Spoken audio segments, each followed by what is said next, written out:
kama kacheze no kanke yachimbira abatakyali batacyanoonya batakyasaki batakyali tobalimu atulaba olugalo just bikyali bisuubizo olembetayo ku mutima enkulu eyamunange nja kujja nkwagala zewendi ndoza okulimbirawo gwe emyaka nozaala abaana obeera mu bataano tuli wamu tuli ffenna. I think people love that song wedding. Yeah, so much. Nagala matacyanoonya ate nga ddala oli kale tacyanoonya ng'ali contented ebituufu amanyi byangeriye olw'okubanga tacyanoonya naye nga just oli mu lukomeramu bakutadde omwo naye nga tocyanoonya nze nja kutaala waluyimbira ffe guli utaala ayagala no like alimala abasajja babako bakola bibaagala nedda sinabatuukamu abo naye katujjukira bagamba nti bagitaddeko you belong somewhere. You belong somewhere. Naye kati tetunatuukawo naye nga tubigobako kiyinza waliyo omuntu of course toyinza kuba nga ofaanana nga bwenfaanana nga tolina akasiga tolikagamba ayina oba waddi bakyeyo tolina kugamba omulirako wano olire kapiro kagonda. That is really beautiful. Thank you. As nali eyo nga neebuuza kati maybe atukadde n'akola transition n'agamba kati because of the chosen reunion. The new one. It all goes back to business basics because at the end of the day we have the talent and any business into you have to sometimes do what the customers want for the finance target. So in the market research you can totally pressure lab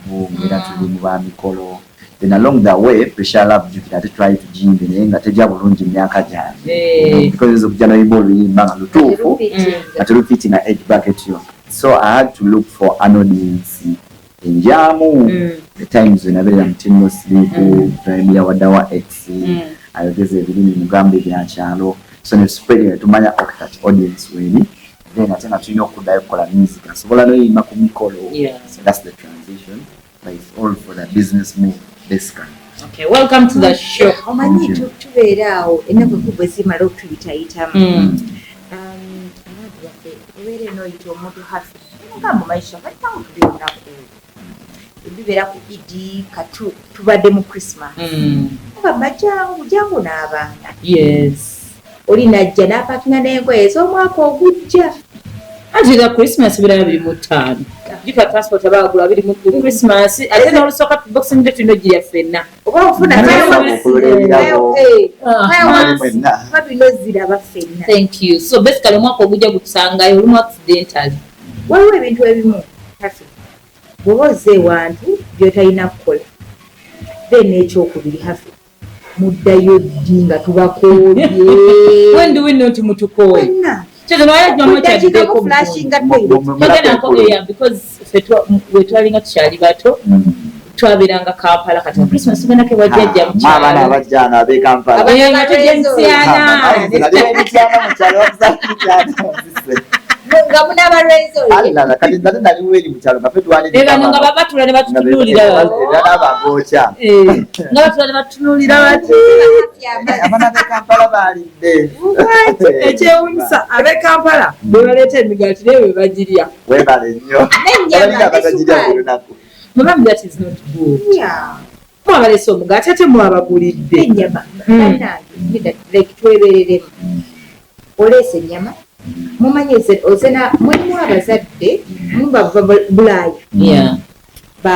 nva kunyonyi like I have jet lag abo ozena abaana 6 wena b'okuŋŋaanyiza ozena emigaati 2 mwagala okunywa ekyayi w'okumakya owaka awo program y'ewaka yonna tugisitudde tugireese mu kyalo begamba batugulire lumu bo babanga bazze n'ebintu byabwe babaleese byabwe kubayisa mwezi tuvugana speed nga tonna twana ndooza chosen blood soka obuzeeko ku mulabi wa program kasukaali enjire bulunyo ze tugende otubuulire ddi omuntu oteekeddwa okugoba omuntu nogamba genda kakuba yabaagaanyi chosen blood ninsanyufu nnyo kubanga ndwala kasukaali ayindivikanyako kanyako kasigini kyayo kadde tubawa Chekwandi tuba tugimaze introduction nimusanifu nnyo okubeera ku kasukaali n'ebikyala bino byennyini era ebifaanana kasukaali erinnya baali bawana kyekyo mugifaanana kasukaali kano nga si ka kitundu naye nze basically ku mulamwa nandirowoozezza nga tunalowooza twandibagobye ddi naffe ffennyini nga bakyadde twetaaga ogipushina okusaidi y'omugenyi because oli munayinza obeera tolerant nagamba abagenyi bange gye baza tenabagoba ntya naye kati gw'omugenyi ogenda ddi netukuyita kasukaali netwogera topiki neggwa nosiga ngaokyewoge maama ozze emulu olya zivuga tovaawo kati atiwulira waliwo nerozuka nolanga ne bwokyalidde batandisa okuyombayombamuko wali obaddewo wotegera gwadduga za kapeti sayini z'obugenyi wotegera nti zigenda ziggwako ab'omunju kutandika kuyomba mu maaso go nga nnyo omanyi muntu wabeera nga waliwo omugenyi omupya olumu okukutako wabawo ebintu jalaba mami ne dadi wakolesa bamukwata ku mukono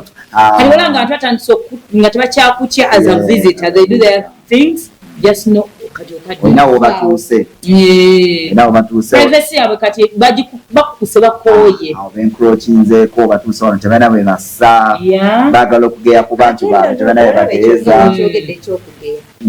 abantu bano abava abantu baffe abatukyalira bambi olumu basukkamu mwamanyiira nti buli saa 12 tunywa ka juice namwe abawaka akalimu enniimu naganze nina alsas temuteeramu nniimu ne bakubuuzizza tomanya oboogera nakkanyo tomanya oba ofuna so abaana yakulaba nniiku otaddeko kiyimba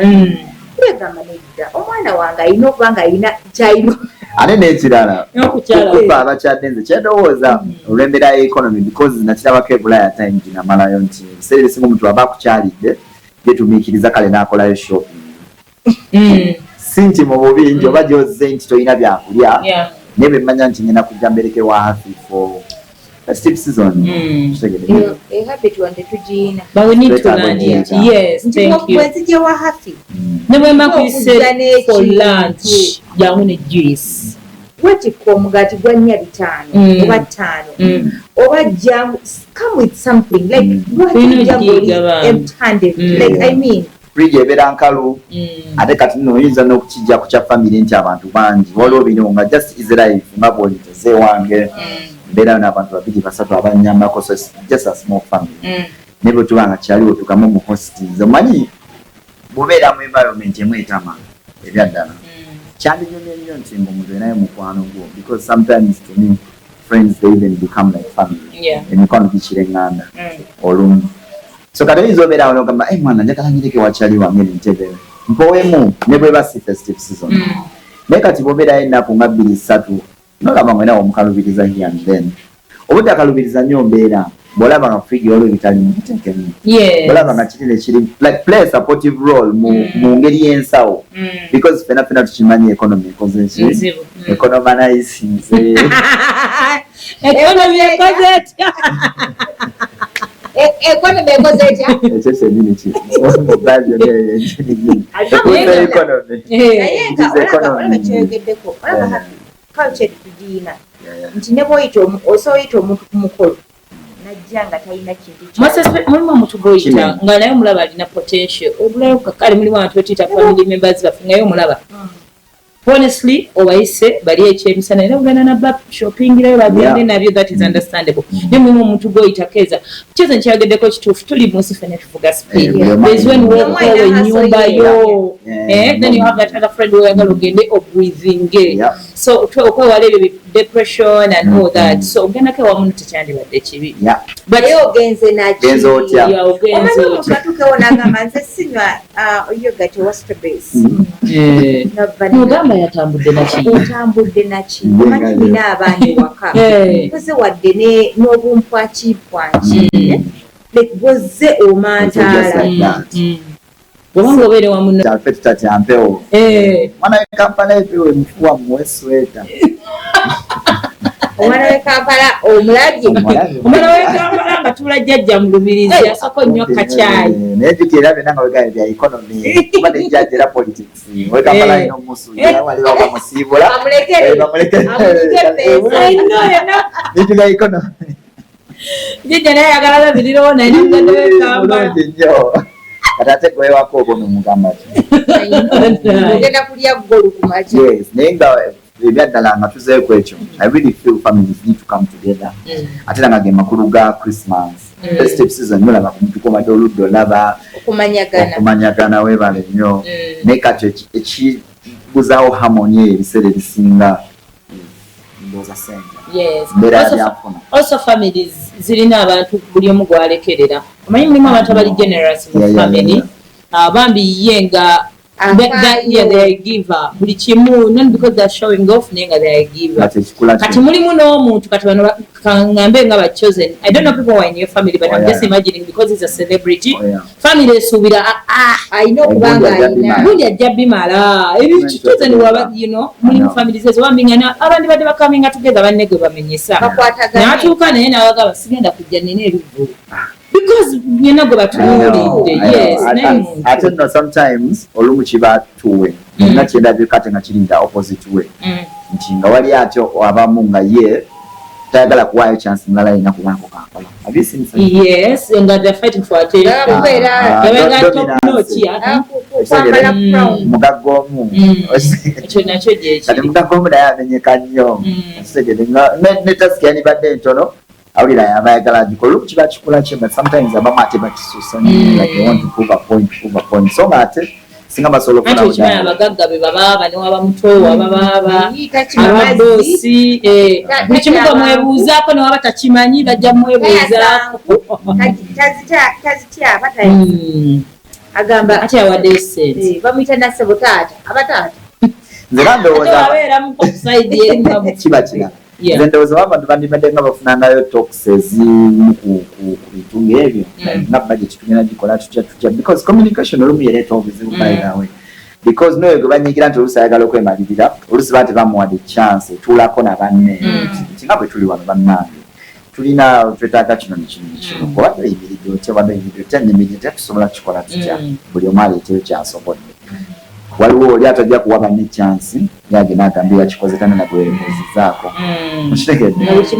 buli kimu akimala kati n'oli agamba waayi kangesigaliza akasente katulinde omugagga tatwengeji nga tatubuuza nako so nga tende gyowebadde festive season mwenna muze muli bangi omuntu nga wakyadde wabano when do you think of leaving olinda basooke bagambe bannange kigenda olabanga kitwayogeddeko so tuli bantu bakulu fena tumanyi wala olabanga tebakyakwetaaga bane tubeere bantu bakulu ogeze mu bathroom flashes amazzi gegazze gagenze oba gawedde nako abantu baba n'ebizibu byabwe waliwo abantu where will never notice nti tebakyakwetaaga senga okyadde nga wa maamawo bamaama batera okwogera let me tell you me my mother and the sons fena atugamba muddeeyo leero nga kimanyi olina omusajja naye wabbaawo naye bamama baffe nabaana bawa abalenzi omwana wange kati akoze eki andiridde ki but nze me I was talk to my brother nemugamba nomama otagenda kugamba but go and work ali nga yajja 24 25 20 kahinze nalimu okyalo kwa nali nakazaala ali kukakkana bati nganda banne bonna bagenze yakyaliwo emugamba okyakolawo ki tuli mu nnaku z'omwezi 27 nemugamba you work anti mamange yankwata ndi mutabani w'enkyunyi yanga mukulu wange omwana nga nva kola agende nemugamba omwana gwamukola eki timulika agenda akola akyakola kiwano nangamba akuliridde ki nemugamba agenda genda nemugamba sabo genda this is your mother, she's not going to tell you the truth, but you go and work. Yes, so to yigena fa abantu. Some people are not going to tell you, like our parents. Obugenyi bwali wadde bwa nnaku mmeka tubuteekeko ennaku nti munnange olumala okulyasiibula bigenda ndoza kyandisinzidde obugenyi luddawa tugambe kati bwobe waka kale yes wakozeyo like badawo mugenyi nti si wabera buli naku but still it is home. Yes. Romaza nze waka. Muzibu kupimira buddenze kyendowooza kinene nnyo nga wiiki mbasi nnyo lukalamba nduddewo nnyo. Fenga ffe abayimbi tukola mu festive season kitegereke nojja kusanga oli corporate people who really close off offices. Yes. Festive season na completely talina kyakola ate nga bwanabeera mu kibuga agenda kubeera mu temptation zakoona na ssente jangu mu kino tugeze nga muvubuka tanafuna family si mufumbo olumayo wiiki emuyambayambako bayirawo no, like no resetting that. If I want to reset, nsobola okugenda ewaffe nembeera like 2-3 days. Like you are attached to the childhood memories. Yes. Nova ku pressure y'ekibuga. Ogenda okudda nga vibe nga resetting nga vibe n'olina kubijja. So kati ayinza obaako azze waka to get the grounding, like, you know. Omwaka mulamba badira groundinga nnyo mwezi omwezi natandika n'okufiisa omwala w'okukyala omwezi nga bamugirayo enkumbi ngakugamba ogendagenda okulima kati ogenda kulima n'abagenda basukkamu so basigala ne mumenya osa abagenda okulima nga emirimu oli ku ekyo obeera nga muzze wane ku first resort naga mugenza wase mundese nzize kuwummula bakubirira mu nyumba bakudduseeko ng'okyasigadde by the way nga kyoze blood weyagaye mu kutandika nti abawakasitola nga atandisa okuyomba in front of you yes n'oluddewo kodduka ze giraasi zino not tell you but oba maama n'ataliko oyombesa abakozi oba abaana oba baawe nga bayomba just no honey you encroaching now. Another thing osobola nti kati oluddewo abantu kasa batandika okukyala and then bakuleka ewaka bali mu plani zaabwe bagambye Sunday ejja bagenda kujja no first resort balye lunch nosigala waka nga gatekeeper manya kati toli part of that family go okay ddoboozi eryo lyakasukaali abantu batugamba erigambo bandi mugende si mu bubi kasi otandika okukola ku mirimu gy'awaka ne bagamba wetumye n'emirimu okuuse abantu bakwata ebisibo n'asimbula because alaba ali idle buli mulimu waliwo gukola buli omu ali kukola mulimu gwe gwali appointed to yali idle bwolabirabira ewaabwe go bambi tebaagala kukugamba naye genda naffe katugende mu katonda